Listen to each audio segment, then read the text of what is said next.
që kjo është problematike është vetëm propaganda. Ju po prit Berami edhe zonja veç pak, lutem, që ta hypi tensionin goxha shumë lart, por me që thatë nuk i ka pranuar asgjë.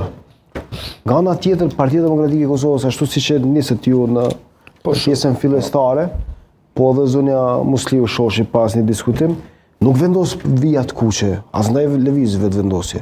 Nëse zoti Kurti është mohues si gjithë shkaje, atër pse lihet e hapur një mundësi bashkëpunimi? Tani, apo zonja Musliu, urdhro. Partia Demokratike është partia e vetme në Republikën e Kosovës që asnjëherë nuk ka pas vija të kuqe me asnjë parti politike shqiptare. Mirë po, orientimi ideologjik i Partisë Demokratike, programi jonë, janë programet e cilat shumë më shumë janë në kombinim me partitë, për shembull me Lidhjen Demokratike, me Aleancën, me këto partitë cilat kemi qenë opozitë dhe kemi funksionuar me njëra tjetrën.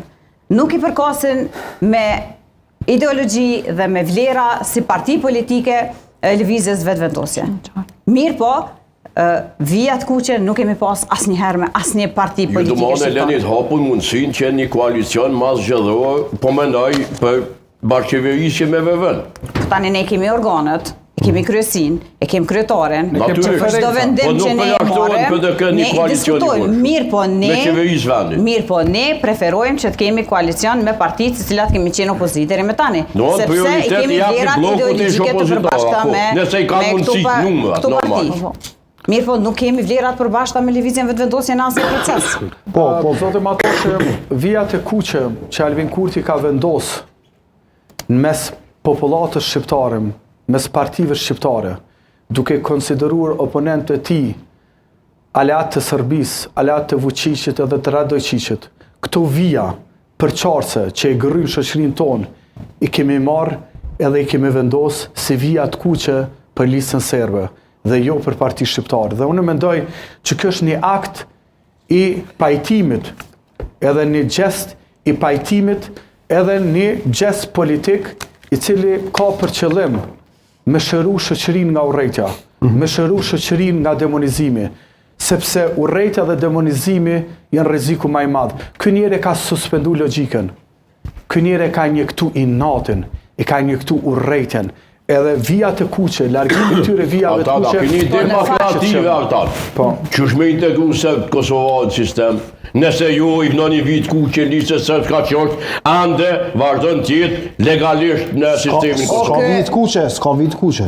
Po e qysh keni me integru se kur për vazhduesve tyne ju më çon një vit kuqe. Po s'po i vendosin vit kuqe. Jo listës së ka i kanë vendosur. Tha Altoni. A është vije kuqe? Se përmendi vjen e Po, ne bashkëpunojmë si vit kuqe? Ne bashkëpunojmë me qytetarë serb, zotë Matoshe. Çka ka ndodhur në këto 5 vite? Çka ka ndodhur në këto 5 vite dhe këto besoj pajtohesh.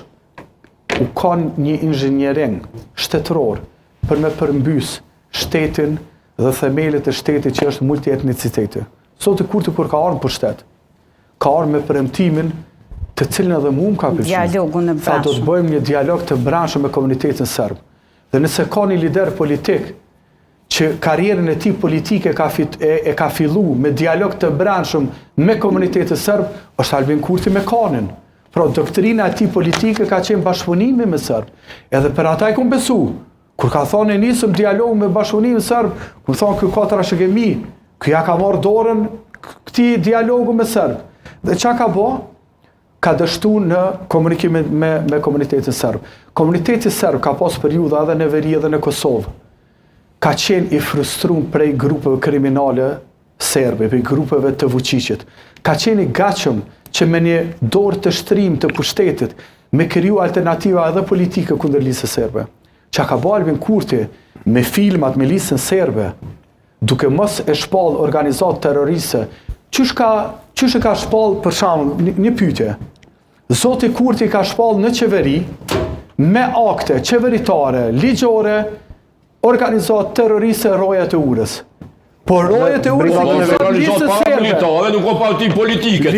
Listën të njëjtit e ki listën serbe. Pse nuk e kanë ndjek të njëjtë procedurë me shpallë e listën serbe? Organizat terroriste, se nuk ka guxim. Jo, se është nuk ka guxim dhe duke i bërë filma dhe KQZ, ai e ka kriju një koalicion me rana komunitetit. Nuk e ka të ndaluar detyrimisht, por me dhe ne nuk e kemi shfrytzuar momentumin edhe pas Banjskës me kriju alternativa të reja politike të serbëve të cilët janë 100% lojal ndaj shtetit të Kosovës, ndaj zonë të Kosovës. E thash më herët. Është një lider populist që polarizimi i skenës politike, polarizimi i shoqërisë i konvenon, sepse e ka mjet për me arrit në pushtet. A keni ju mjet për ta luftuar këtë?